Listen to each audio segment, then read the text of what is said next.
All right. So, sometime during the week, we had to mark a very, very significant date in our sporting history as a nation.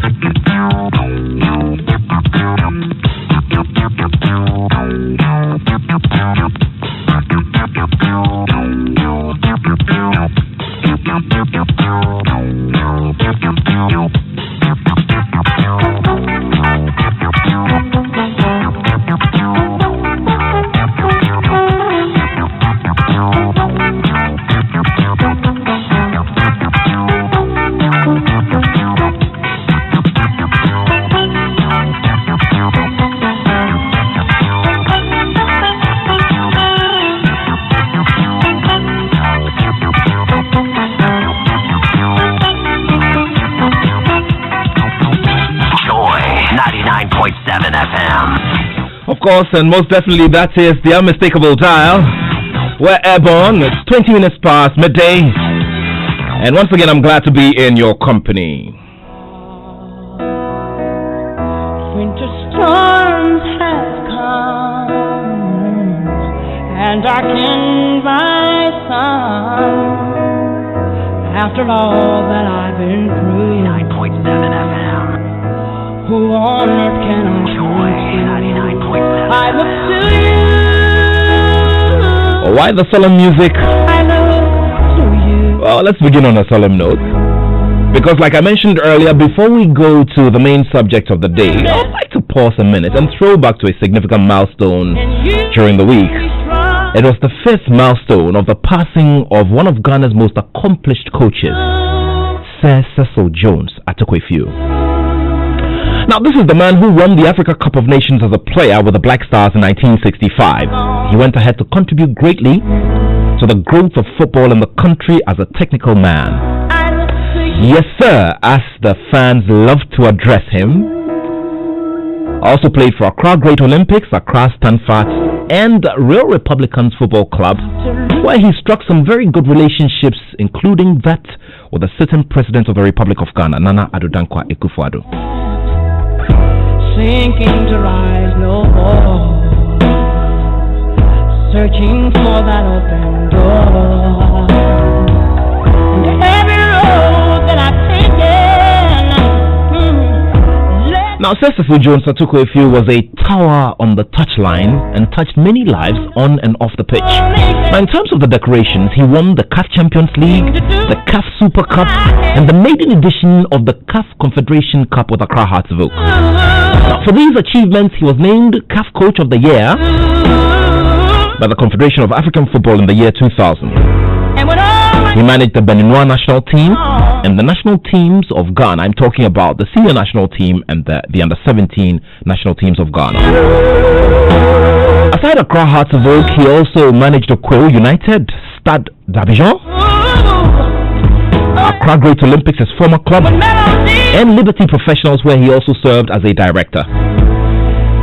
So when Ghana made her first historic entry into the FIFA World Cup in 2006, Sir Cecil Jones Atokwefiu was one of the key scouts for the Black Stars team. Sir Cecil Jones Atokwefiu also paid his dues in the administrative lines of the sport, as he served diligently in various roles as Vice Chairman, General Secretary, and others at the Ghana Football Association. Now, as a sports journalist, I'm privileged to have interviewed this great man, and also, I saw him work.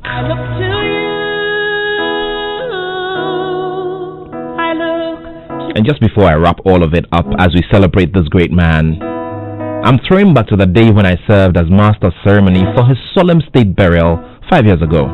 And I remember when his son abruptly cut into the reading of the biography and said, "Ladies and gentlemen, this profile is too deep.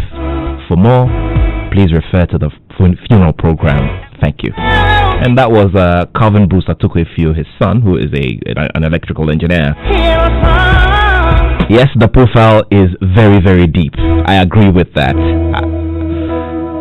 So yes, sir, we know you're smiling down at us from the heavens. We salute you and continue to cherish the memories that you gave us in the sport of football. I look to you.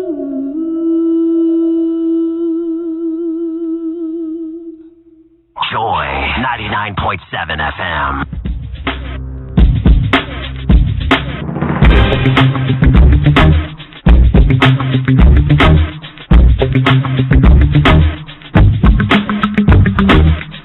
Joy 99.7 FM. I know you haven't heard this one in a while. Well, it just tells you something very, very simple. Formula One Ghana is in the house. So Formula One got cancelled at the early stages. And, all we've been doing is just, reliving the big moments and looking ahead to when all of this will be over. So we see, our way clear. Of course, key partners in all of this are DSTV SuperSport, who bring all of the live action to us on screen every other weekend. And of course, the people at the center of all of it. Kwabena Poku is the coordinator of Formula One Ghana, and Ni Ama Dagadu represents DSTV SuperSport. Gentlemen, thank you very much. It's been a very, very lonely 6 weeks. For a moment when I walked in, I thought I'd gone to a hospital. Yeah, it smells like a hospital. And then we come in and it's all glass facade, and I'm asking myself, hold on for call boots what?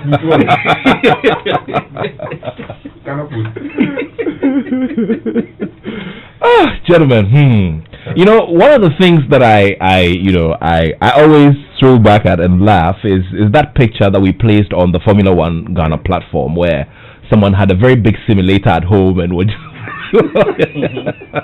No, but I think the best one were the ones with the marbles. Okay, sure. Those were classics. It started without a narration. Yeah. Then there was an English narration. Then there was a Ghana version of the narration. And then I had the La version. Hey, the La version, I see. had the La version. Don't worry, I don't want to go into the details of that one. That was a classic. And it had all the innuendos of the Ghana language. We better go. We relax. Like you're sitting in those two stand. You know that feeling. You sit in those two stand and some of the calls you hear exactly had all of it. Oh goodness! But that's a plastic. All right, gentlemen. Great to have you once again in the studio. It's always fun to be. Yeah, sure.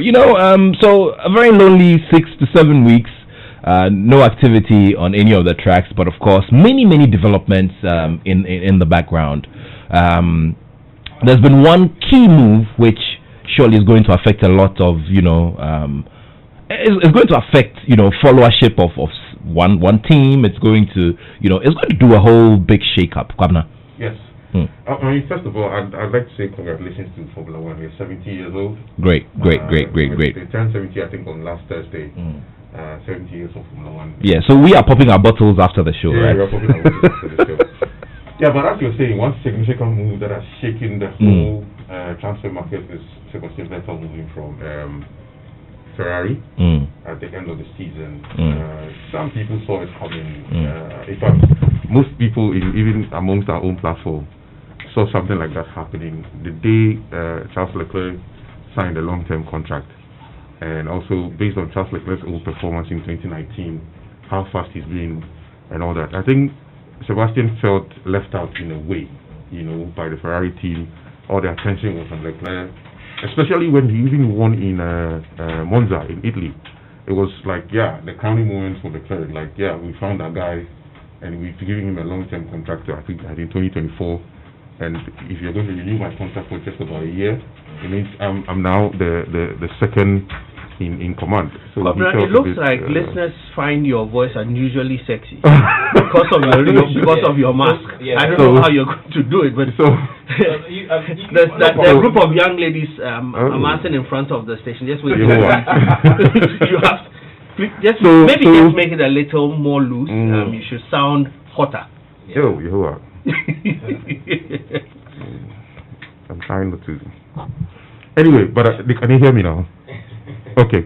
So as I was saying, so I think all these factors made Vettel felt a bit left out, in the Ferrari family. Okay. So I mean, he keeps on saying it's not about the money. It's more of some sort of an emotional attachment, which he's lost in a way, you know. So yeah, that's my take on that one. But it's actually shaking the market. I mean, we've seen Carlos Sainz moving from McLaren, which was obvious, to Ferrari. They had options even between Ricciardo and I think their own prodigy, Giovinazzi. Yeah, and they even had options of bringing back Alonso. But all these three will not come and play second fiddle to Leclerc, obviously. And if they are going to develop Leclerc, they needed somebody who can partner Leclerc in a way that they could build Leclerc and build the other driver at the same time. And it felt on Carlos Sainz. And we saw Ricciardo making a move from Renault to McLaren. So now the mix over there is a puzzle. Who is going to Renault? Is Albon staying as Red Bull? Bottas' contract is ending at the end of the season. Obviously, we know Hamilton is going to renew his deal. So what's going to happen within the next few weeks is very key for 2021 season. Interesting stuff there. And of course, it's going to have a very big telling effect on the results that we're going to see on the tracks. I mean, once the season eventually resumes. Yes. I mean, look, options for Vettel is that he might lay back, knowing very well, the season is already done. Yeah. We are renewing with a few races here and there. No, but should I go all out? Out.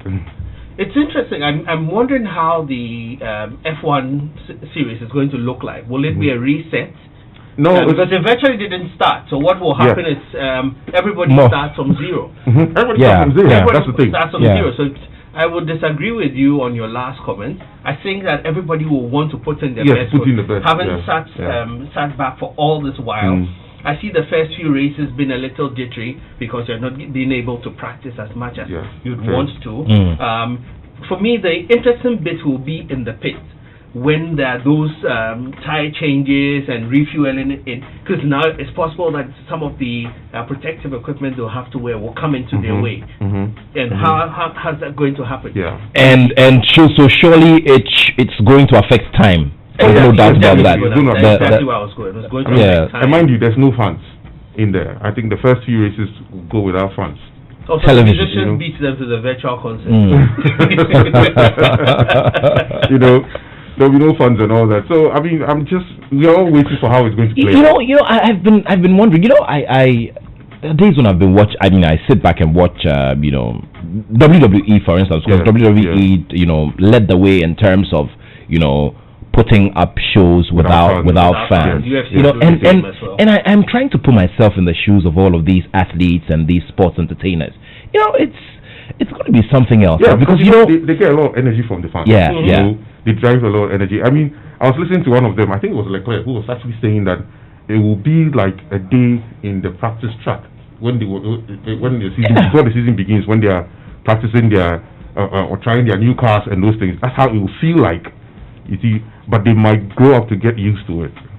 Knowing the F1, I can see them introducing all forms further technologies and sound effects to amplify the noise within the space. So you drive around, you walk onto the circuit, and you will suddenly hear the sound, a recorded sound of fans, just to boost the. I think those are some of the opportunities it creates for the race and other sports as well. Because you need some of those sound effects to be able to just re-energize these athletes. And to think that the German Bundesliga is starting, this weekend, and the fans have bought cards with their pictures on them. I'm wondering how that's going to work. And one moment I'm asking myself, okay, so these cards are going to be there. There's a fixed facial expression. If the referee does something you don't like, you're still smiling. If you had a smile on the shot, and it's. And then, for example, now you can't spit on the field. I found that extremely worrying, even before the ban now, which I'm quite happy with. But some of these things but the footballs, I mean, there's one football that we're all playing. Exactly. I mean, people will kick the ball, they'll take it, they'll throw in, they're going to be headers and all of that. I see some cricket score. I'll tell you, because I'm coming towards the keeper, and the keeper is like, don't touch him. Yeah, but it's a little price we have to pay. Interesting stuff. So it means that we still have to wait. Basically just have to wait. There's schedule for races coming up. I mean, I think some of them are supposed to be confirmed for even late June and early July. Thing is that over here, for our F1 family, right, in terms of F1 viewing parties, we're still working with DSTV, all our partners, Multimedia, Starboys, Labadi Beach Hotel, Samsung, Ghana, and all the likes. But the thing is that if the ban on social gathering is lifted, we might come up with ways and means to have our viewing parties. If it is not, I was talking to Nyama yesterday, that we could even have our own Google Hangout viewing party, on the day of Formula 1 races. So, I mean, there's so many ways that we can go about this, because the guys actually want to watch a race. They want to. I know they've been giving Nyama pressure to even give them a schedule of Relive events. So, for example, this evening there's an Formula E event. Tomorrow there's a NASCAR. Yeah, but there's been a couple. I've seen a couple of documentaries and all over the period, and it's been very interesting. It's been quite tough laying hands on fresh content for all media players across the world. And so customers have been a little starved for it, but there's some great sports coming up in the next couple of weeks. For example, there's live golf tomorrow. It's a charity event. It starts at 6 p.m. on Super Sports 1 tomorrow. There are quite a number of Relive events also coming up. Well, the UFC game as well. away from the Formula 1 business. I mean, if ever the charity bouts, the part 3 of Tyson Holyfield comes up, please make sure you get. Thank you very much, Cecil Sonkwa Mills. I know you've heard me. Tell you guys, get the rights for that bout so that we see what to do because but that's for later. Guys, thank you so much. We're just hoping, while we do all of this, we're just hoping that something is done so that these races can come off and we can have our lives back. Of course. But definitely we'll keep you guys updated. Very well. Should anything change very well going forward. Very well. Gentlemen, thank you so much. Welcome. And any of you have a similar you know what? Kwabna's car is a simulator on its own. Charlie. Yes. The sound system. No, we can have a whole show on the sound system is 25,000 watts. I wonder how he manages it. Charlie. That's why his hair can't grow. No, that's a after all these, all the abstinence from the barbers, this guy is still, Charlie. No, it's a Corona Mark II. Right? Yeah. That's what that's 25,000 watts. Guys, thank you so much. It's been wonderful having you. Yamadagadu of DSTV and Kwabna Poku.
You're still here on the Joy Sports Link on Joy 99.7 FM. My name is Nathaniel Attram, and we're zooming in on the big discussion for this afternoon. So just share that little poster and make sure that everybody else joins you to do the listening. So this fine gentleman is admired for the time when he played a key role wearing the number 10 jersey for Ghana's under 17 national team, the Black Starlets. In football circles, the number 10 jersey is one that is highly and heavily revered. And of course, he also played his part during a period when Ghana was a very, very big force to reckon with in the world when it comes to juvenile football. So he began his career with Accra Great Olympics back in 1996. And then in 1998, he moved to PSV Eindhoven, but hardly featured in a single game. Reason why I'm bringing this up is to feature the toughness of mind of this fine gentleman who sits across from me. After that, he went to Denmark, Denmark, where he played some 31 games and scored 5 goals for Silkeborg IF. He then moved to Tunisia and then found himself in the Gulf, specifically in Saudi Arabia, where he made the biggest possible impact. If you care to know, he won the Top Scorers Award in the 2006-2007 season.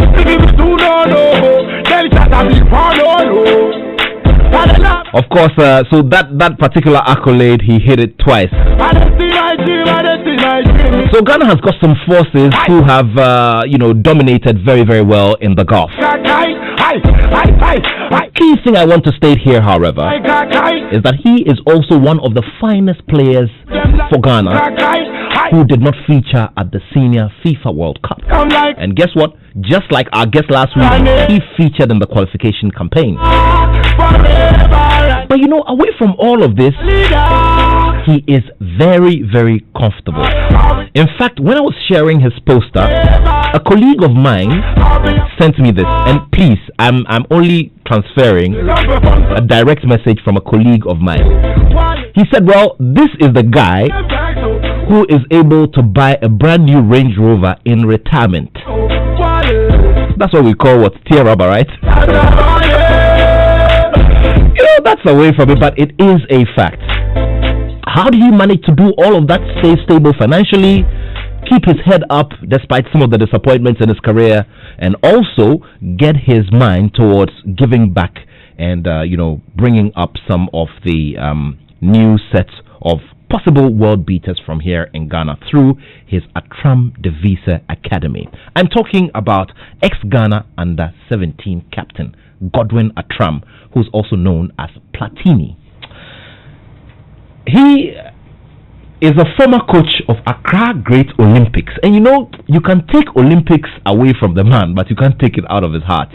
You should watch our live stream and see the colors he's wearing today, the light blue. Thank you very much, my big brother, for joining us. Great to have you here. Yeah, thanks very much. Can you get close to the microphone a little bit? Yeah, it's been a while. We haven't hosted you here in the studio.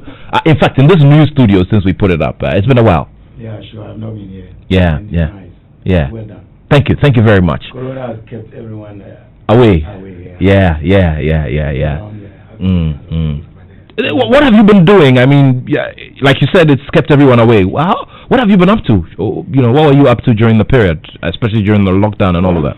It has been locked down as usual, and even though at that we are home doing our kind of usual things that we normally do, working at home. I see. As a coach, you normally have to tell your boys on what to do by communication. Yeah. And they do their own personal training. I see. For me, I really quarantine all my boys because they are my investments. I have all the facilities over there, and I believe that them being in the academy, not to go home, is much better for me than letting them go home and then they will contract the disease outside from nowhere. So I decided to let the U12 and the 14 go to their mothers, their parents, while the bigger boys kept in the academy, so they don't go anywhere. I got all the necessary things to check on them. I see. Well, how's your family too? How's your family? Doing great. As well as my football father, Mr. Pete. He's the only one that I got a little bit scared because he's 86 years, but by God's grace, he's still okay, not contracted with any disease. He's been kept away from that, so let's begin the conversation from there. I'm very interested in how you made your break into the under-17 national team and eventually became the captain. Now, you always pay a lot of homage and a lot of respect to Pete DeVisa, who himself is a former footballer, and you named your academy after him as well, and all of that. Where did the relationship start, and how did you manage to keep this relationship and friendship throughout till now? Well, it all started before you said about under 17, that's football. Yeah. And then to Great Olympics, that's curling. Yeah. To Great Olympics.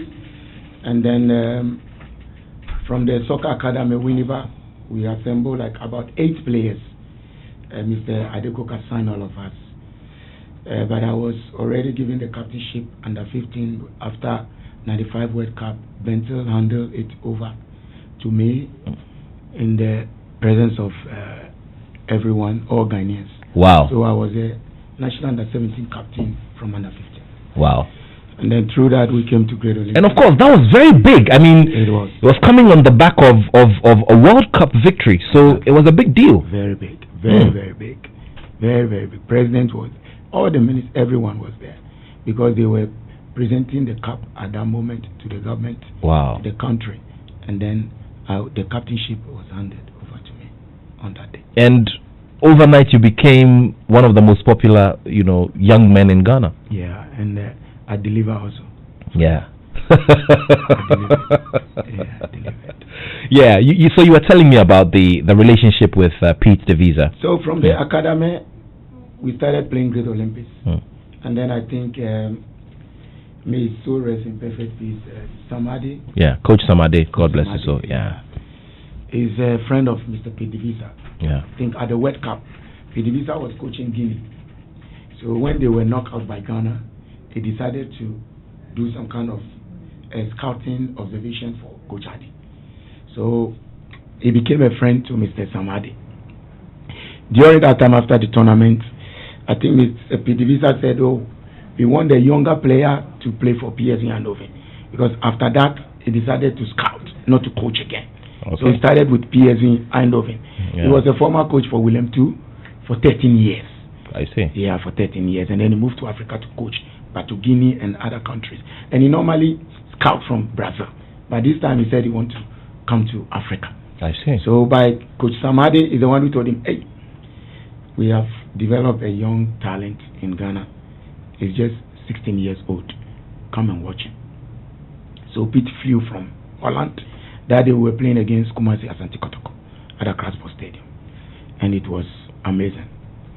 Since that day, he took me to Holland. The first day I arrived, it was very cold. What experience. He said, okay, Godwin, we are here now. What are you going to do? Are you going to train or you want to rest? I said, Daddy, I want to train now. I got the mental already. I was focused. That's the main reason why I came here. So please put me at the training. I want to train. Wow. We went straight to PSG Eindhoven training grounds. All the technical men were standing. They put the training on board. Immediately, Mr. Adekoka had a call that PSG had decided to sign me. Wow. So after just one training session, they took a decision to sign you. They took advantage to sign me. So Mr. Pete was so happy. Since that day, our relation started. And then I've been like a son to him. Everything that I do, I have to consult him before I do everything in my life. Even moving from Europe to any other country, he must know about it. So this is how I have able to keep my relationship with loyal to that man up to today. So he's the one actually who advised me to form the soccer academy. I see. While I was in Oman about to end my career in the professional level, he gave me a call from there. He said, hey Godwin, it's time. You have worked so hard, 20 years outside. Come on, go and form a soccer academy. I'll support you as a son. So that's how it all started. And today, I've been very, very grateful to him. Academy is so flourishing. I thank God for that. I'm able to produce players now, and then in future, a lot will play in the Black Stars. Wow, wow, wow. If you just joined us, we're sharing the good company of Godwin Attram. Yes, you remember him from the 1997 under 17 FIFA World Cup. He captained Ghana, and he is known very much for that number 10 jersey. He's also nicknamed Platini, named after the French legend Michel Platini. Now, you've spoken about the desire to get a lot of your players into the Black Stars. Now, let's do it bit by bit. You played most of your professional football away from the traditional destinations where there was a lot of attention. For instance, Tony Yeboah, for instance, had a lot of Ghanaians follow him because there was a weekly broadcast on the national broadcaster of the German Bundesliga, so we're always following him. The league was big as well. There were options. PSV Eindhoven may not have worked, but obviously you had other options of playing in some more known and more established football destinations, but you decided on the Gulf. Did it in any way make you feel, okay, this is not the English Premier League, but we'll do our best? Yeah. How did you position your mind when you had to do that switch to go towards the Gulf? Yeah, no, that's true. But all the same, before I answer the question, I will let you know that what matters in life is for you to be successful. That's what really matters. Because aside all the names that you have mentioned, the giants in football, a lot have been there, and then at the end, what really matters is the successfulness. Because I really had my chance in PSV Eindhoven. I signed a contract for 2 years and 5 years. Wow. That's 7 years. But I was also the captain of the national under 20. And that time in Holland, they normally find it difficult to give the African to work. I see. Yes, very, very difficult. It's not like now. You have to be able to stay in the country or even get married to an Hollander before you get a work permit. I see. I was even touched more than that. Advised severally, PSV, get married here, do this, and you get your work permit.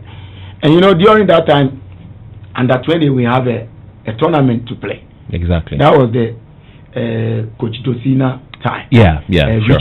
Dominic Ritchie, their time. Yeah. So I think Mr. Yiti Mensah, the then Minister for Youth and Sports. And Sports. And my boss, Mr. Adekoka, they gave me a call. They said, hey, Godwin, you are the captain. No matter what it is, you are serving your country. So, work permit or work payment, please, come and serve your country. Whatever it is, we will see how we're going to do about it. So it was more of a sacrifice. More of a sacrifice. I see. More of a sacrifice. That time, Yakubu, who is late, he did not come. Michael Kofi, they were there, they did not come. But because I was a captain, you had to leave everything and leave come. everything. Wow. So I came as a youth player to come and play the under 20. And then look at what happened. At the end, a week, like 2 days to the tournament, I was dropped out because of political problem. So, how is that possible? But bro, I didn't give up. As a man, you need to keep on fighting and bouncing back all the time. I put everything behind me as a man, and I worked tirelessly. So one day, Mr. Pidivisa visited Ghana again because of me. He came to the embassy to talk to them about what to do and everything. Still, they couldn't bring me to Holland. PSV took the case to Hague. I see. If you talk about Hague, you are fighting with the government. I see. Because PSV, they believe that I was the next Romario or Ronaldo in their club. Yes, as a youth player, I won the top scorer for 3 times. And they are planning, the structure they got for me, it was really huge. I see. Yeah, to sell me to Real Madrid or even Barcelona. Wow. Because all the players from PSV, they go to Barcelona or Real Madrid. That's unless you don't play well. Yeah. So if you are the kind of potential that they are really looking for, they do all they can for you to become someone in life. So when they took the case to the Hague in Holland, what happened? If they were not successful as well? At all. That's government. They were fighting against government. Of course. So the embassy said, if you have take things quietly and you came to us to talk to us in a different way, we probably could have done something about it. But taking the case to the Hague, because they believe they are a big club in Europe, so they can face the government on that. So it couldn't work. That's why they decided that I should go to loan in Denmark for 1.5 season. So they took me to Denmark, and it was also successful there. The first day I went there, I've been in Ghana. I stood in Ghana for almost like 9 months. So the first day I went there, the PSV president, Mr. Frank Anderson, he was like, "Hey, Pete, Godwin, I've been in Ghana for like almost 9 months. Are you sure he can pass the trial in Sekabok? This Denmark, they are very strong, and they play with strong mentality." Pete said, "Don't worry, let the boy go." So we all went together. Same thing that happened in Holland happened again in Denmark. You were picked after the first training session? First training session. Wow. After 9 months in Ghana.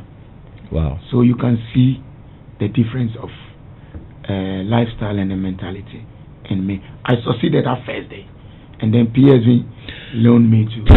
Tell me something. I mean, look, we see this occurrence a lot, that African players go to Europe and other destinations, and they get married to nationals in those countries. I mean, there are loads and loads of numbers. Some of them are they settle well, they are successful. Some also have not so good stories to tell. What is it that kept you away from that pressure to get married to a Dutch woman? That's a good question. During my school time, I was already having a real backbone. That's Mrs. Godwin Attram. Wow. Yeah. You started dating your wife back in school? Yeah. I see. Yeah.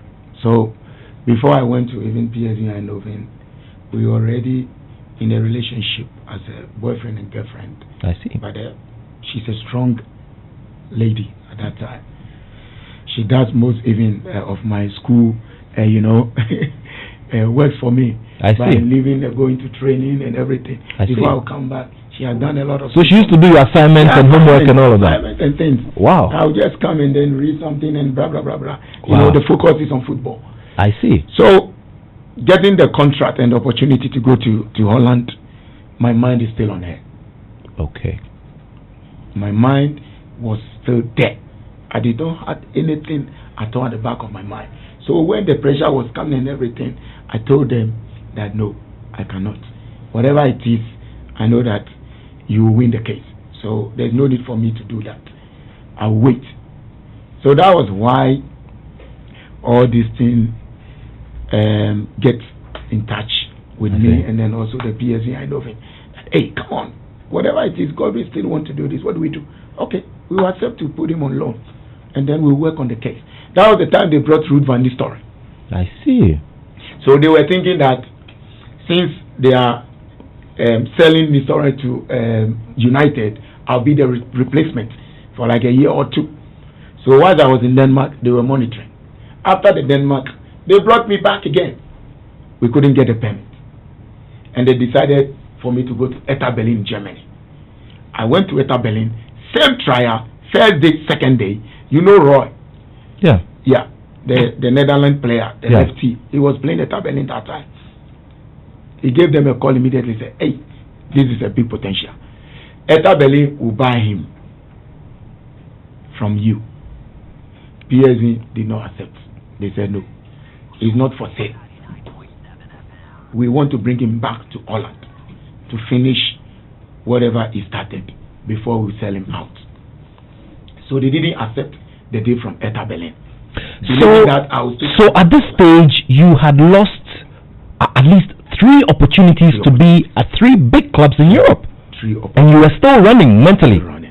But I love the man, Pete Visa. He's so amazing. He's a good father. So my even after the World Cup, okay, Richie, the agent of Apia, yeah, he brought Napoli and Atletico Madrid. But I decided not to go. I still want to stay in PSV Eindhoven. with the help of Mr. Pidivisa, because he took me when I was 16 years. Look at the population in Ghana. I was able to add that kind of opportunity.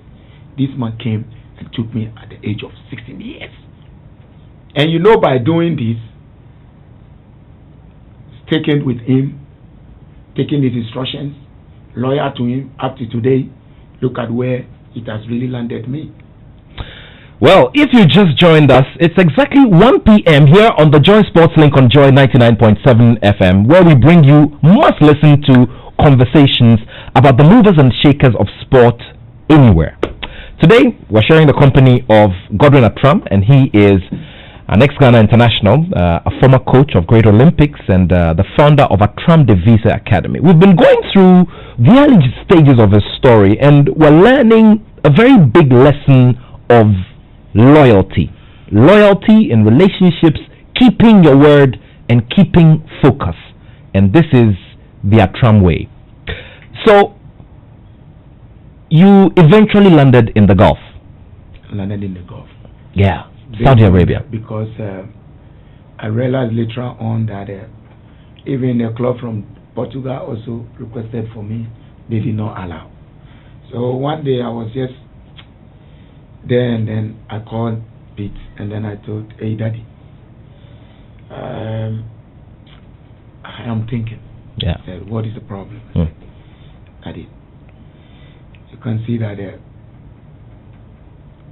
PSV cannot win the case in Holland. What are we doing? I want to do another thing. I said, what are you thinking? I said, okay. Then there is a young agent here. He's called Hans Vedika. Let me talk to him and see what he can do, since we can't win the case in Holland. And they are not also allowing you to go to other clubs in Europe. So Hans gave me a call. I was on holiday that time. He gave me a call. And then he said, hey Godwin, I got a deal for you in Japan. Good money. I said, Hans, are you sure? Talk to Pete about it. Said, yeah, I've already spoken to Pete. So, will you like to go? I said, hey, Hans, football is everywhere. Football is everywhere. I want to take this opportunity.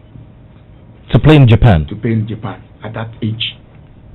I was there, a lot of people was, hey, what is Godwin going to do in Japan? What is going to do? So, he came back again, he said, hey, Godwin, I have had another thought. I think you are still young. So, you know, I got another deal in Tunisia for you to relaunch your career. And in Tunisia? Yes, Godwin, in Tunisia. You know, it's a very good football country. I say, yeah, I know. I say, yes, let's do this. Go and relaunch your career in Tunisia. So, I spoke again to my godfather. I said, hey, this is what I'm saying. What are we doing? He said, Godwin, take the mantle and go. I said, okay, daddy, I'll go. In 3 days, 4 days time, the invitation came from Stade Tunis. I said, okay, put a flight ticket on, I'll fly. All my friends said, what are you going to do in Arab football? What are you going to do in Arab football? I said, no, I'll take the challenge. This is all about football. It's nothing else, it's about football. So let me go. I went to tennis. 2 training, the same, I signed a contract. The league started. And not, believe me, what really happened to me in Tunis, up to today, in my entire career, it has never happened. The goal that I scored in Tunisia, up to today, if you talk about one of the best in the world, this goal is part of it. I see. I remember when we went to a national coaches meeting at the FA. Yeah. Mr. Alex Asante. Yeah.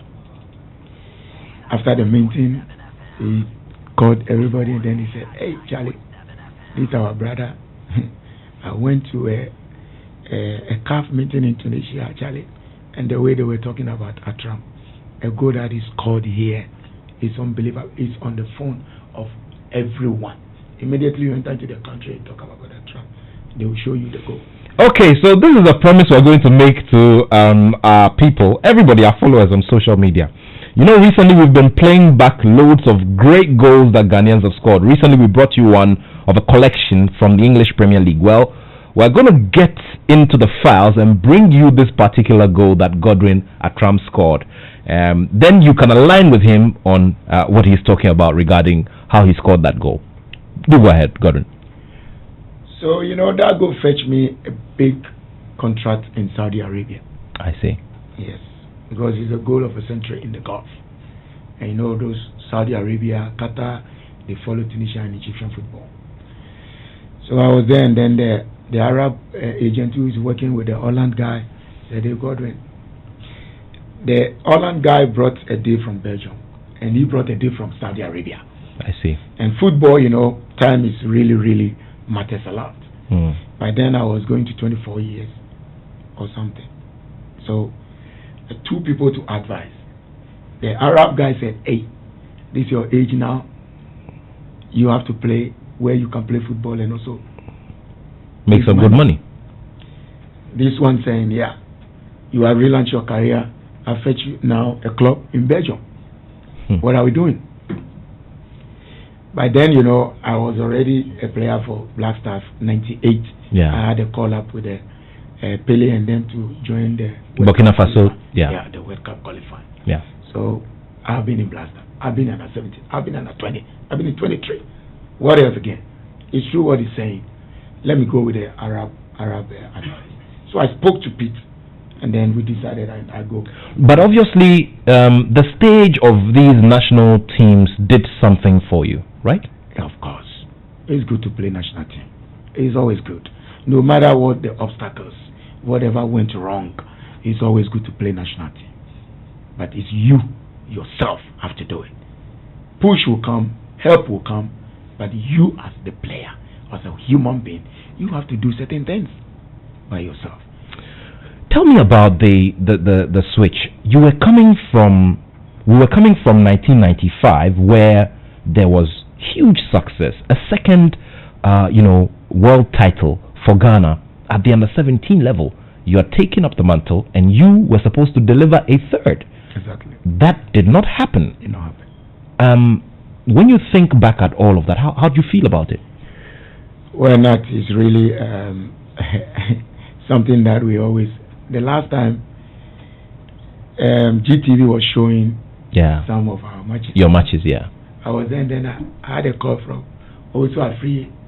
Is in Germany now. Yeah. Working, you know. A call also from Lai. We're like, "Charlie, this cup, it was in your hands. Yeah. You know, to win the cup. Because the same Brazil, Ronaldinho group, we beat them in the tournament in Germany, in America. 4-nation tournament, we won that cup. So how come we couldn't win it at the World Cup? What really went wrong?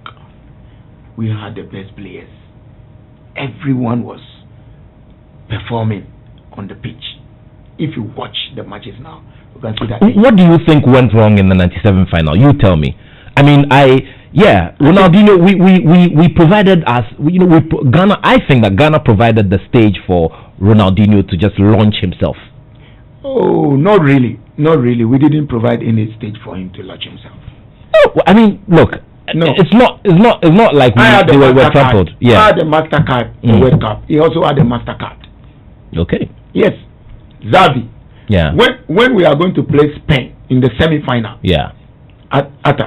Believe me, Nathaniel, they don't want to see our faces. Why? Yes, because they were afraid. I see. Yes, where we eat, all of us, we eat in a group. They change their way to the different place to eat. They didn't want to see the Ghanaian team. Brazil the same. So if they see us coming, it's not for us. What was that factor? It's not for us. It's not for us. No, the cup were not meant to be for Ghana, because we did everything. We were leading 1-0 from the beginning. They were playing with 10 men. And then what happened? In the last 15 minutes or 20 minutes, they equalized the goal. through a mistake from our defenders, lack of concentration, and they capitalized on another one to win the cup. Playing with 10 men, we were leading 1-0. Not against Spain, it was even the toughest game. Yes, than playing Brazil. I agree. The toughest game than playing Brazil. Yeah, I agree. But we won 2-1.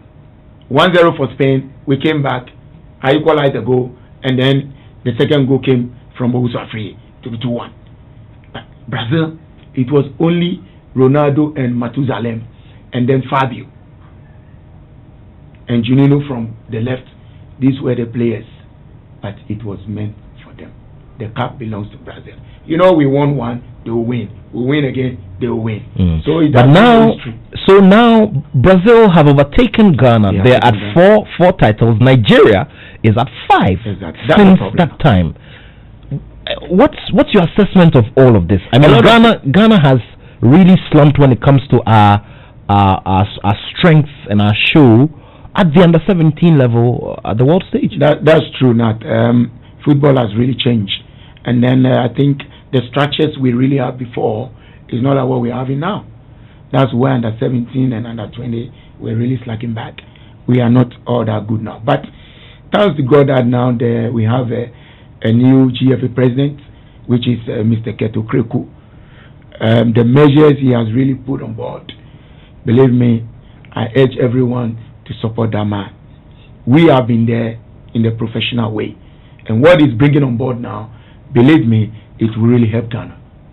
What we have never done before is trying to do it.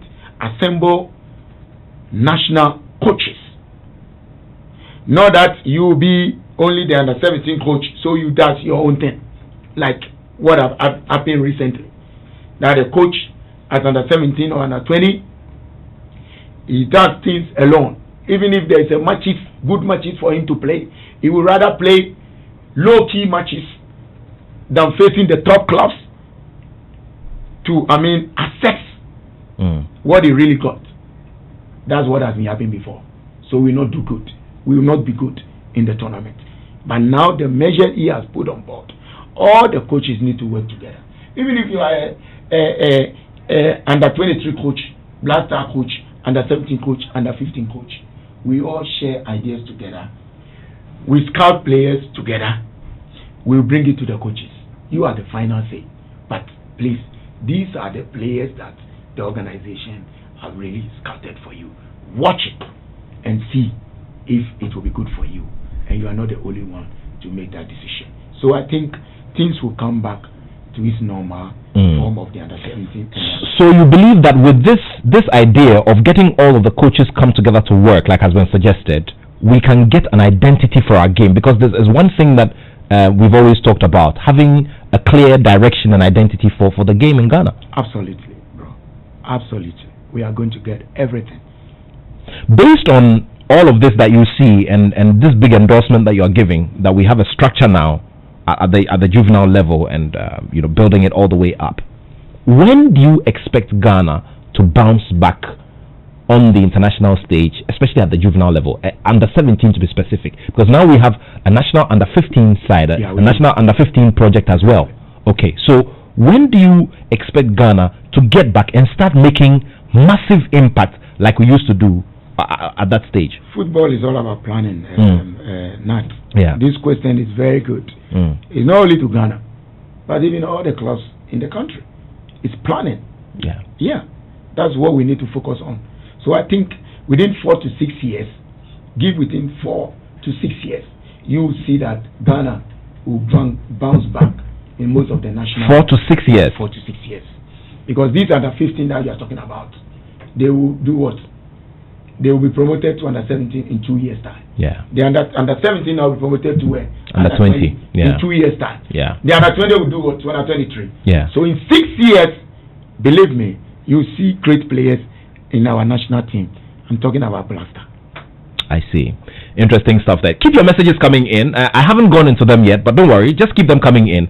It's 0244 340 437. 0244 340 437. Tweet at us at JoySportsGH. And remember that we're also going to bring you all the highlights of this interview on all of our handles, like right after this. So this is Time with Godwin Attram, coach and co-founder of the Attram Division Academy, and former captain of the Under-17 national team of Ghana, and also former Under-20 captain as well. So it didn't work out, and you're saying that at the Under-17 it was just a matter of pure fate. It wasn't ours to take.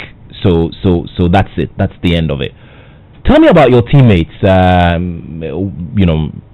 And how you guys have been. Do you keep in touch with your teammates from that squad, that 97-year group? Yeah, we keep in contact. I think I'm like a role model for all of them. For all of them, I see. Wherever they are, they really look for me. Most of them are in the States working. Few of us are coaches.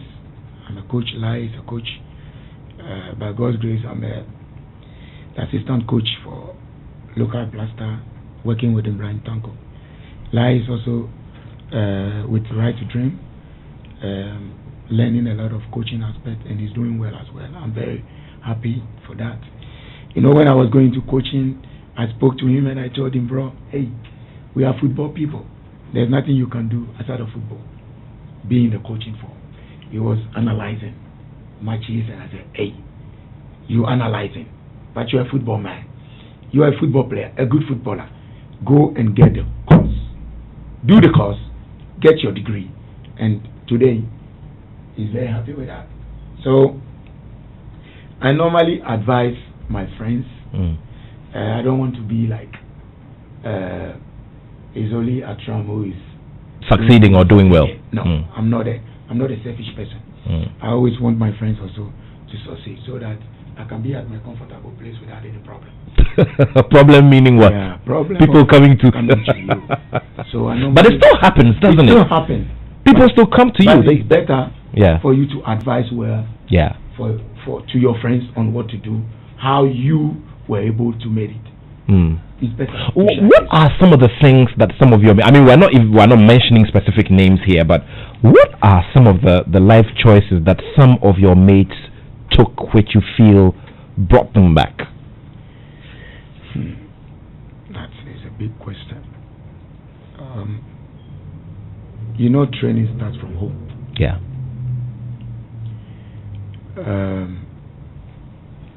A human who is really ready to listen to the household, you never lack. I believe in that, the training from home, and then also how you stay focused and mental toughness wise. Yeah, this is what you gain and made you to be someone in future. It's not just playing the football. I see. Football is there. Life after football is also there. So, what will you do? Where will you trend? How do you behave? Why you were somebody and not? It also matters a lot. Because we have the saying that so we fruit if you have fruit at the corner, so we see okay. So that's why you have to know how you go about it in life. I think I won't say much about this question regarding my colleagues or something, but I believe that it goes to everyone and the younger ones who are coming. That it's not just the football, but your character in life also matters a lot. It will help you to succeed in life. So I believe that whatever that they are doing, they should believe in it and then listen very well, because with fear you will never lose. You will always be going. People will be thinking that it's all about juju. It's not about juju. Me, I don't believe in juju. He doesn't play football for anything. Juju doesn't play football? No, not at all. He doesn't play football. So all of those things that people do, you know, they get on the pitch in a certain way, walk in a certain way, use a different route to get to the stadium. What are all of those things? Is it psychology? It's psychology, just to put fears in you. But it's only happening in Ghana. It happens in Ghana and Africa. Let's say Africa. But in Europe. Oh no, in South America people do. Look, you remember South America is a third world continent. Well. So we believe in that, those stuff. In Europe, ask Ronaldinho. He will tell you today that Juju doesn't play football. He will do it maybe in Brazil because the whole team is doing it. You have to be part. But in Europe, no one is doing it. You go to a camp. Look, we are playing home matches. Okay. Home match, we don't go to camp. Okay. Home matches, you go there, you report 12 o'clock. You take lunch with the whole team. Yeah. Coach will do his statics work. Yeah. That's the blood ball work. Yeah. And then from there, you are going to the field. 3 hours we will report to before the match. So no left or right. Left or right. There's nothing like wait a minute, let's see this one, team manager wait a minute. Not at all. It's you, your focus, your training, your determination, your mental toughness to play on the pitch. So no juju in football. These are the words of Godwin Attram. Let me do this message here. It's from Ahuma Clothing, from Kofi Boachi from Ahuma Clothing. He says, hello, now please ask him how the falsification of ages at the juvenile level is affecting footballers, and so how the falsification of ages at the juvenile level affected footballers when they were in their prime. Okay, I'll put that question to him in a bit. There's one here that is from Kelly Lusu. Kelly says that 1999 semi-final against Brazil hurt me so much. We came from 2 goals down to equalize against the Brazilians, only for Don Botti and Anthony Obudai to miss their penalties in the shootout. Those were Asian group. That was Asian's group, yes, I remember very well. That was in 99. Yeah, he specified it as well. Okay, now this one is from Wilson in Capitol Hill. He says, doesn't Attram think himself and his predecessor Ben Till's inability to progress smoothly to the under-20 and subsequently the Black Stars was more of a physique challenge thing than anything else? And then Ghana didn't win the under-17 World Cup because Yakubu Abubakar wasn't available and the coach didn't bring Laie Kingston on. Apart from that, Attram was below par in that game, and others like Dankwe, Aziz Ansah, Hamza Mohammed, Johnson Eklu were all average. Okay, so do you agree? That day I agree. I see. Because that day, I think Yakubu and Okulu were suspended in the semi-final. Yeah. They play a major role in the team. They work tirelessly. Yeah. So it always become easy for Johnson Eklu wore the number 13 jersey, right? 13 jersey. Yeah, I remember very well. well. It always become easy for me to take the ball and do whatever I want to do. Yeah. So the final day, Yakubu was yellow carded, I think, and Okulu also as well. Yeah. So we meet our midfield. And I remember that Coach Afrani, you know, sometimes coaches, you share your ideas with the players. Yeah. So he was like, okay, so guys, what do you think now? Since Yakubu is not playing, who should play? And then it's not even me as a captain. Aziz Ansah got out. And then he said, it's better we use Laie in the midfield. You know, during Afrani time, the midfield was choked. So Laie was playing right back because he didn't have the chance to play in the midfield. So he was playing at the right back. Because there was too much quality. So he was playing at the right back. But in that game, we really need him. We have the two, Awulekwe and Laie.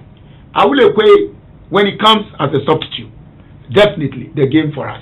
We know all the free kicks, we leave it for him, and he will score. Exactly. So we believe that whenever he comes in Awulekwe, the game, number 4 jersey. It's good. Yeah. But you know, the coaches sometimes, our old coaches, and even some of the coaches now, they go by the textbook, and then up opinions from the fans. Okay. Everyone was talking from here. Awulekwe must start. Awulekwe must do. Hey, but we are on the pitch. Yeah. We know that Awulekwe is a top player, big potential. We all love it. But Oshege Nasia on to me in the 90 at that moment. Yeah. So it's better a killer will start and then he come into the game so we can finish the game easily. and coach said, "Hey, I don't know one can say I will go and share here." Wow. You see, I don't know one can say I will. So there was a point of disagreement. He said, "Yeah, and then you said lie. Why didn't you say I will quit?" Oh, I see. But then also all the country said I will quit to start since Yakubu is not. I remember very well. So sometimes the fans also they changes the coaches the way of the coach's mind. You want to feel that okay, people are talking. If I don't do it, and then the problem comes, blah blah blah blah blah. At the end, you are the coach. Whatever that happens, what they are telling you not to do, they will tell you say, so me in my coaching career, I don't listen to opinion that much. I'll listen to you, but the final decision rests with you. But you listen to your players as well. I was asking Lai this question last week. My players, is the players that I listen to. You don't listen to the fans. The fans,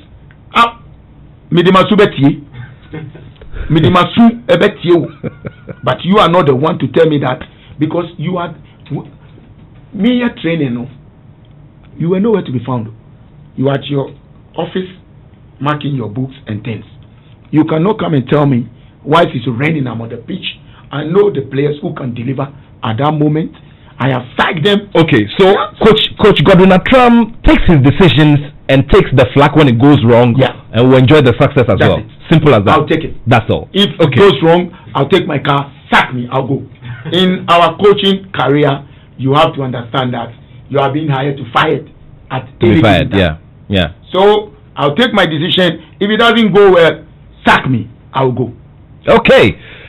Godwin Attram, very energetic this afternoon, as he's always been on the pitch and from the dugout as well, here on the Joy Sports Link on Joy 99.7 FM. Good afternoon to all of our people who are watching us from all over the world via our Facebook stream. It's Joy 997 FM on Facebook. Just place the messages there and we'll share with everyone. Let me do some of the messages from our WhatsApp console. Nat, greetings to you and Godwin, Ghana and our talents. Many of them, where are they now? Our leaders need to sit up and take advantage of these many talents. This is from Opoku in Connecticut, USA. Thank you very much for that message. Okay. Godwin, there was a message about age and how it affected some of the talents. But before that, let me just add this message to it. Remember, it's 0244340437. Nathaniel, good show. Ask Godwin Attram what advice he will give to the upcoming footballers on his career path in football. Should that person combine football with education? And ask, I ask this because you watch the Niger boys after retirement and the Ghana players after retirement, and the Niger boys are able to get appointments.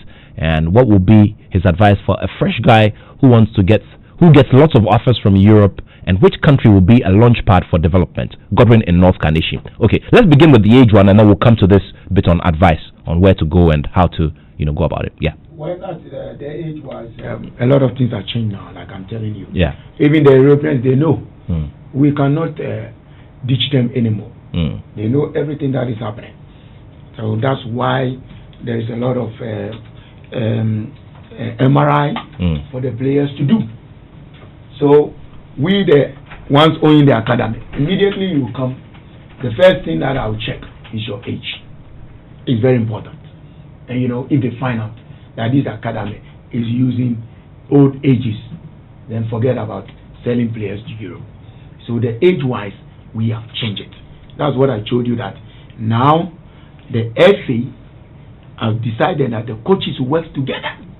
So it's not only you, the under 17 coach, that you're going to bring players on board. All the coaches are going to team up and then tell you that, hey, this player deserves to be there. He's really on the right age. Do the MRI, check it and everything, then the players are there. So that football will come back to its normal stage in Ghana. So the age-wise there, it has really changed. Now, Nana Nyampong in Takrade says, good day, Nat. Charlie, Godwin Attram is very confident in his field of work. He will really go far. Confidence drives pure success. Thank you very much, Nana Nyampong in Takrade, for that message. Let's talk about your coaching career. Before that, you had contributed to the Black Stars. You also played there. In the qualifiers, and you were not there to answer the roll call, just like Lai Kingston, who sat in your place last week. at the 2006, World Cup. Yeah, that is true, but believe me, I've never regretted. Not going to the World Cup? No, not at all. Not at all. The World Cup is the biggest stage in the... It's the biggest, but I play also under 17 World Cup. Okay. Yes. So, I've never regretted not going to the World Cup. But the Senior World Cup is a bigger stage. You admit it that? is a bigger stage. Yeah. But a lot have been there. Yeah. And where are they now? Okay. This is one thing you also need to think about. So, if it's not meant to be, there's nothing you can do. You can't kill yourself, but life must still goes on. Okay. I qualified the country to the World Cup for the very first time. I've been successful. Because this is what we have been yelling for so many years. We won the African Cup. Look at the great players. Yeah. Mohamed Polo, Adolf Amma, Aule Kwe, Isaac Akwe. Name them, Ofe Ansan. Name them, Opokunti, Abdul Razak. What was the last thing for them to do? Is to qualify the country to the World Cup. They won the African Cup for how many times? 3 or 4 times. Consecutive times. They were just crying to what? Put Ghana to the World Cup. Abedi Pele. Name them great players. They couldn't do it. We came and did it. That's why Ghanaians all the time you mention Appiah's name. That's why. But are you talking about old players? Compare them, the great players who have won the African Cup and things with us? No, they have been ahead of us. But because of what? We were the first group to qualify the country to the World Cup in the history form. It has never happened. So you are content with that? I'm very content. I'm very content. I see. And because that's what has been happening. Yeah. People will play, qualify, and another will play the tournament. So if you are not there, must you kill yourself? No, but what you have to do is to stood up and work so hard from behind to succeed. And you did that. And I did that. Okay. So you ventured into coaching, and at a certain point we saw you coach and play at Accra Great Olympics. Olympics was a very rough journey. Yeah, Great Olympics is always a great. That's why we have. Tell me first of all about playing that role of player and coach. I mean, it is rare here in Ghana. Yeah, we may have had some in the past, but it's so fantastic to do that as a football player, because I realized that where I was heading to, I was about to retire in football, so I have to do my coaching course. So I did my coaching course, and then the way I train with the boys, I've always been a role model. When we were even a kid and playing, I always command on the pitch. I tell you what to do no matter what. You are older than me, because I can read on the pitch. Wow. All the coaches that have been under them, believe me, I got their stuff in my book. I see. Yes, I got their stuff in my books. So what, you used to take notes and all? I don't take notes.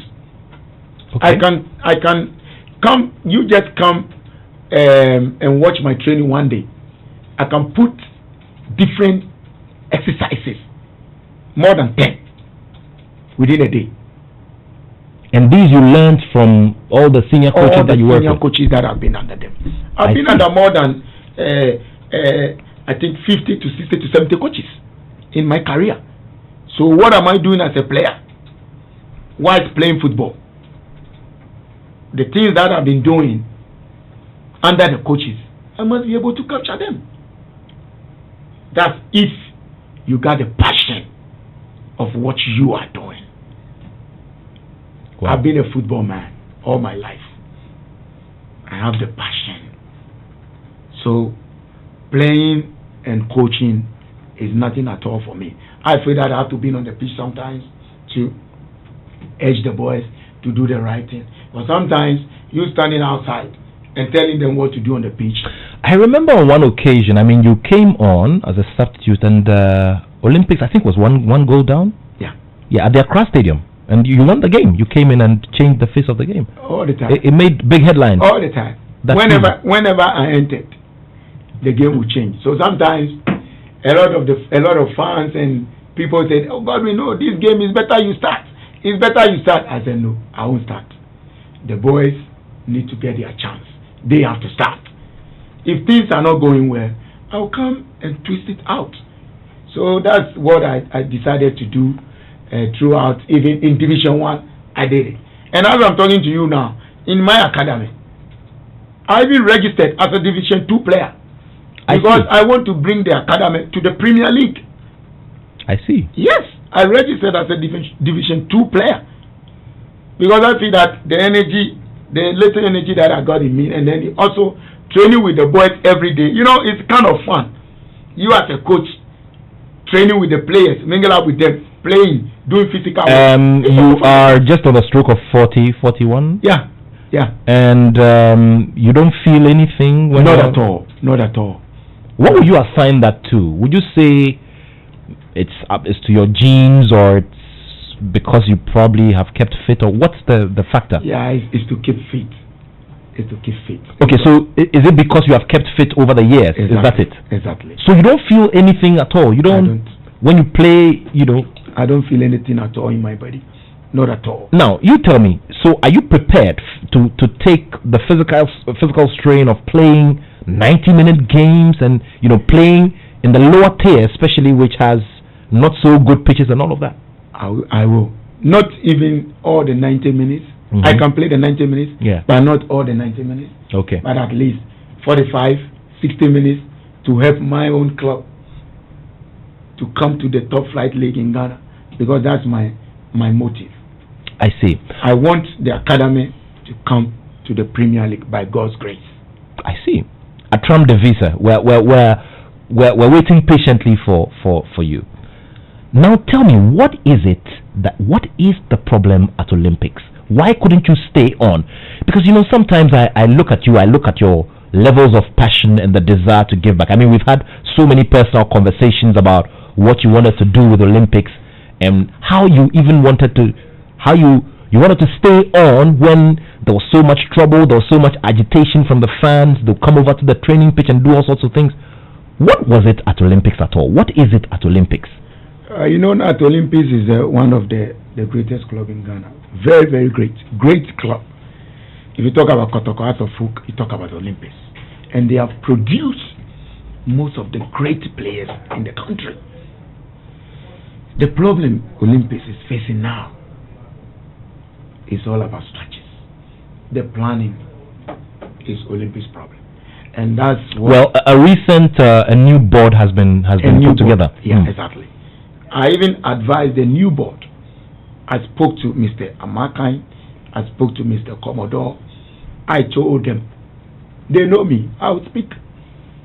What I told them is that since the board has been formed now, they also need to form ex-players committee. Okay. They will scout the players for the coaches. They have players, and the good thing about the Olympics is that all the players who played Olympics, they are almost like supporters. They support the club. So, if they are able to form this ex-players committee, it will support the club big time. Olympics will come back to its normal way. They will be able to develop young talents. They will transfer players outside so that the club can make money.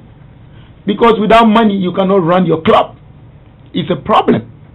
You need, and you don't have a kind of sponsorship. So what do you have to do? You train potentials, and then you take them outside the country. In this way, you can always manage the club. So all the problems that have been falling on the Olympics, the fighting, the political things, me, I am not part. As I'm talking to you today, I speak to Mr. Makan every day because I am Olympics, and Olympics is me. It's my mother. So there's a possibility you can go back to coach as head coach? I can never turn my back on Olympics. I remember when this season started, I had a call from them.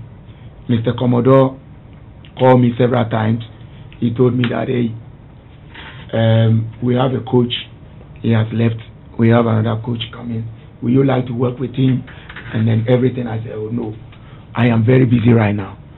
The academy is there, and then I'm also now a national coach. Yeah. So I can work from behind for you. If a technical director or something, I can do it for you. So I've been talking to the coaches. Right now is Coach Anowaka is the one who is heading Great Olympics. I talk to him each and every day on ideas, what they have to do sometimes. And then I also speak to Mr. Commodore each and every day regarding the club, as well as Mr. Amatefield. I see. Because it's not good for. So Godwin, what you're saying is that if the opportunity avails itself and you are not engaged full time elsewhere, you will do the job. I will help the club. You will go back to coach Olympics since they if only they believe in my planning, because it's all about planning. It's all about planning, Nat. If you don't plan, you will never succeed. And that's the problem that Olympics we are facing. The planning is the problem. We need to plan ahead. If we plan ahead, Olympics will always come back. Let me tell you, look at the great illustrious people who have been in Olympics. Midiama, who has played Midiama? Tell me. Which players are playing in Chelsea? Which players are playing in the Inter Allies? But look, they are booming. So if Olympics really have the illustrious people, why can't they bring them on board to help the club with ideas, not politics, ideas? Everyone who will come there with politics need to kick out. It should be good ideas that will help the club. So for you, it's a players committee that you want first. Players committee. I remember I did a program in Metro when Olympics was celebrating 66 years. And the way I spoke, everybody was happy. They asked me, what if Godwin, you have to come and be the technical director of coach? I said, not only me, it's we, the ex-players committee. George Alasa is there. He's a legend. He played Great Olympics with his heart, everything.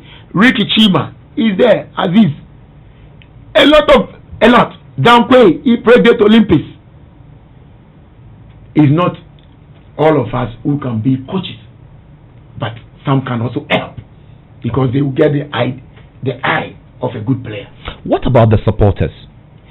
Olympic supporters, I will always advise them and then educate them, because the problems that happen in Olympics, they are also part. We know that supporters need to support the club, and if things are not going well, they have to fight and do certain things. But the way Olympics does their own is different. They are part of the politics, because of sometimes it's sorry to say, something to put on the table so people will follow things that is not right.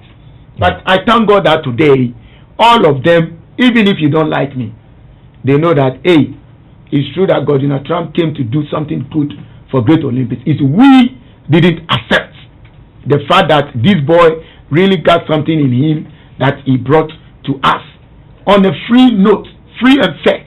But we didn't take it. Today, when I came to play Olympics and coach Olympics, I decided to form the academy, but I didn't put on my mind that I want to bring the academy to the top flight league.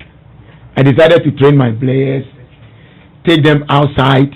Those who didn't have chance to go to outside, I'll take them through Olympics.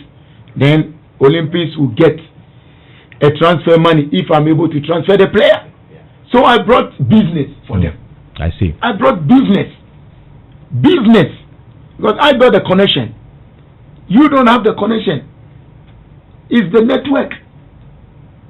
And sometimes the players, they fall under those who got the connection, who will help them.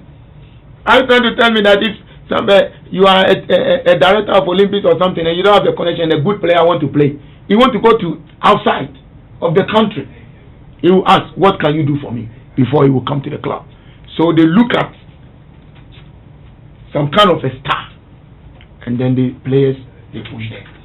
As I'm talking to you, a lot of players who are not my players, I train them, I urge them, I advise them, they come to, because they believe that, hey, Charlie, this is the way. If my friend is going from there, why not me? So I also pass through the same channel and go. So Olympics there, problems they are facing and a lot of things, they have to know that they have to solve it. Almost solve it there. The club is always a good club. Tell me about the Ghana Premier League and your thoughts about, you know, whether or not the season should be cancelled. It's a conversation we're still having where we have to give a response to the Confederation of African Football soon, and you know, there's a lot of debating, there are lots of conversations going on. Where do you stand on this matter? Should the Ghana Premier League be cancelled so that we can start a new one post-COVID, or what do you want to be done? I would like first to thank Mr. Ketu Kreku for all that he really brought on for the league. The league was really going on very well. People were going to stadium like it used to be before. I've been watching most of the matches because of the scouting of players for the national team with my head coach, Coach Tanko. Yeah. Each and every day I'm at the stadium, I see. even Kumasi and everywhere. The league was good. It was really bad. 2 years we did not play. Yeah. We started half of the season, almost half COVID came in. But what I'm happy today that the reagents in the world, they have started playing football today. That's Germany. Okay. So if Germany is playing football today, they are the whole mentor in the world. You talk about football. People are dying there and everything. And they have started and decided to play football today. Then I believe that football must come back. No matter what it is, I think the FA need to put some measures on grounds to the government. Because the government will decide what we have to do and not. Okay. But if the FA put up good measures that people will be safe, then why not? Unless you are not a football man. Okay, Germany is playing without fans in the stadium. Without fans. So you want us to start the league, restart without fans? Yeah, we can play without fans. If only clubs don't think that, hey, if people doesn't come to stadium, we won't have fans or we won't make money. But if it happen that way, and we really want football to come back because we have national assignments. Other countries are playing football even with the company. We have national assignments and other things. Then I believe that maybe the FA will decide maybe to support the clubs so that we can play behind closed doors. But football is football. Even with the COVID, if you are home and staying quietly and watching football, you can stay at home until further notice. Okay, so Godwin Attram feels that the season must be activated. We have to resume the season. Don't cancel it. Let's play the football. Let's go back to playing the football. Let me activate the phone line now. 0302216541. 0302216541. 10 minutes to the top of the hour. 10 minutes to the finish line. CK Akono and his work as Black Stars coach. I mean, now you are in the fray of national team coaches. What would you like to say to him regarding his work? I would like to congratulate my senior coach, Coach CK Akono, for this appointing aspect of a Black Star coach. I want to urge him that he got what it takes to do the job. He should stay focused, determine very well, and whatever that he feels that it will help him as a head coach, he must go all out and do it. He's the coach. He's the man. He can turn things upside down. He can do it. He should believe that he can do it. And I believe that he can do it. Because he has been there. He has been there. The mentality in Germany is very big in football. It's very big in football. So I want to urge my senior man that you should go all out in whatever that you are doing. With prayers, we are behind him and he will succeed. All right. Let's get to the phone line now and speak to our first caller. Peter is our first caller. Peter, good afternoon. Yeah, good afternoon, my brother. My name is Peter T. Godwin Attram, how are you? I'm fine, sir. Actually, I have this for you. You know, when you were the coach of Accra Great Olympics, I think that there were some instances, instead of you, concentrating and focusing on the game, you always want to render yourself in the field of play, to join the players. I don't know if the going becoming tough. Is it practically reasonable that as a coach you can afford yourself just sacrificing? I don't know, because the best thing I think every coach should be doing is to be at the coaching bench and making sure that at the end of the day you play or your players play and won. So what was the motivation? Why do you have to be doing those things those days if it is good and it is practicable or reasonable for any coach to adopt the same tactics? Yeah. Okay. Thank you. Please go ahead. Answer. Thank you very much for the question. I did that in the Division 1 level when we were about to qualify. When the things are not going well, I think against Art of Lions, against the Mayut, all the big matches, unless I've been on the pitch before we win the game. Okay. Because I feel that the players are not really doing what it's meant to be on the pitch. I see. Most of the senior players on the pitch, they don't listen sometimes to the coaches. I see. So I decided to be on the pitch. You have to be on the pitch. Okay, 0302216541, 0302216541, and 0244340437, 0244340437. Get through to us. Let's wrap this up together. Ajiman Joseph is our next caller. Ajiman, good afternoon. Good afternoon. I hope you're doing well. Great. Thanks for asking. Yeah. I want to ask you, during the Olympics, we all know that traditionally, Olympics has been a turn of the flesh on a lot of clubs like Kotoko and Hearts. But now, they are struggling to make it. Being with the Olympics for a very while, I want to know what's the main problem that he was able to encounter, or he has realized that eating them up and the authorities to, back up to bring Olympics into the board. Thank you. Thank you very much. Godwin? Well, that's the measure that we are trying to put it up on board now, that for the past years, Olympics has been facing a lot of problems. They have set a committee of board of directors now, about 7. And then I've also advised them to bring on board ex-players who have really served the club very well, so they can scout good players for the club to come back to its normal shape. 0302216541, 0244340437, 0244340437. Our next caller is on the line. Hello, good afternoon. Hello, good afternoon. Please go ahead. Yeah, good afternoon to the guys at the studio there. I've been following the conversation very keenly, and I have to congratulate Godwin Attram. I think for me, as a ex-footballer, it's what you do after football that matters, because you already have like 10 years of your football playing time. Then afterwards, you have a longer years ahead to manage your life very well, so that you don't tend to complain too much about not having enough money, not getting this opportunity and all that. So I think for Godwin Attram, he has managed his life very well and is helping in the football industry. That's the most important. He's nurturing young guys, and I think he's on the right path. Then also to the ex-footballers, they have to know what to do. Not all of them can be coaches. You see, so they really have to identify the area that they can fix very well to help themselves and help the nation and the young footballers that are coming. So I think he's really done a good job, and I recommend him for that. Thank you. Thank you very much. Thank you very much. Thank you. 0302216541 0302216541.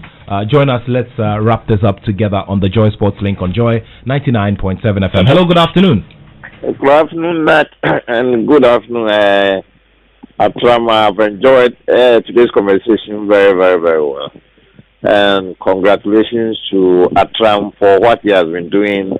In fact, in 2006, I was really very sad when he helped the team and they didn't pick him, and I love his heart.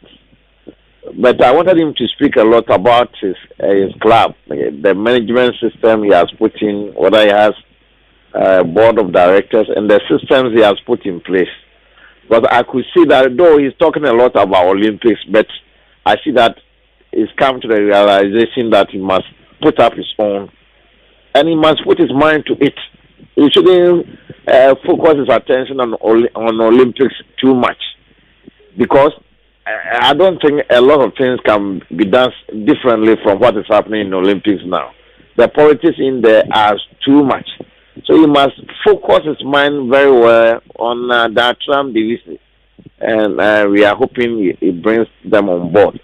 So I would like to hear about the strategy he has put in place there. Thank you very much. Okay, all right. Thank you very much. Thank you very much. much. To you. Thank you very much.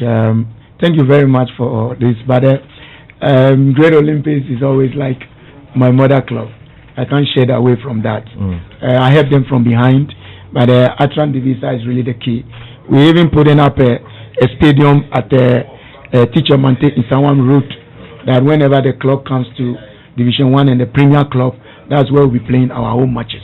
So the construction is even on board now, the project to build up a stadium, and then also 3 nice pitches for training. Even national team can also train there. So Attram Divisa is really, really on board all the way to the top.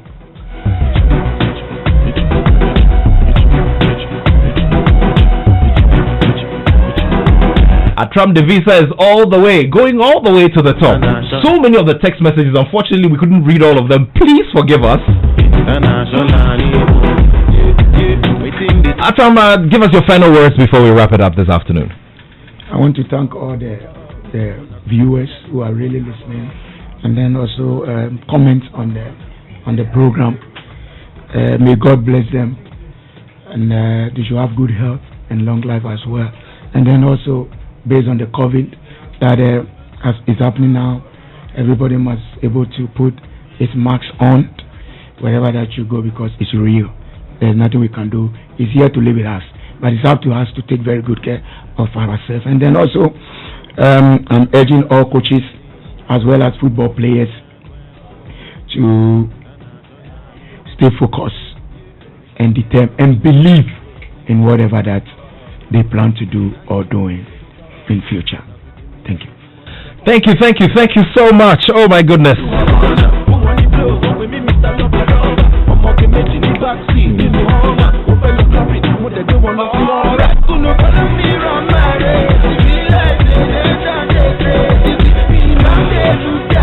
Okay, that's the man Burner Boy in the background, and that's what we used to wrap it up here on the Joy Sports Link today. Reason I go towards there is one fine gentleman, Chief Dele Momodu, turned 60 this weekend. Chief Dele Momodu, you know you are Ghanaian by blood and Nigerian by passport, right? Wonderful guy, great guy, brought us a new genre of journalism and, pursued it and gave the colorful bit of the African continent to the rest of the world. We salute you. Also, let us salute a great friend of sport, Dr. Lawrence Tete, the international evangelist Dr. Lawrence Tete, turning 60 this week. Happy blessed birthday to you, sir. We salute you from all of us here. And also, our man Rudy Kwachi. Rudy Kwachi, happy 40th birthday to you.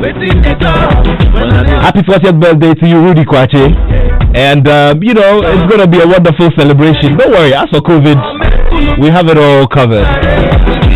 All right, so that is how we wrap it up here. A wonderful weekend. Thanks so much to the man, Godwin Attram, a legend of our game by every stretch of imagination.